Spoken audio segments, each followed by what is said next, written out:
और इस पर यही है कि हमारा लोगों का नुकसान है।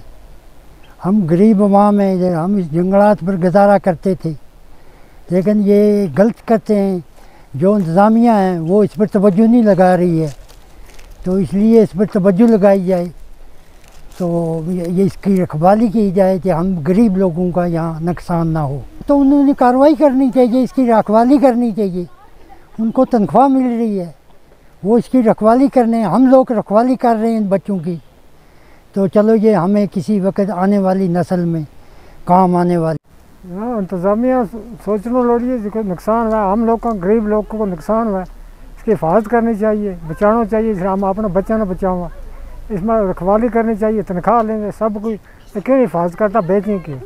जी, इस हवाले नाल मैं ये कहना चाहता कि जंगलात असी सुनते हाँ, आज टीम चढ़ी, कल चढ़ी, लोगों के घरें छापा मार देन, लोगों के घरें तलाशी कर देन, लेकिन ये गरीब लोग जेडे इन्ना इस तरह बिला वजह नुकसान नहीं करते।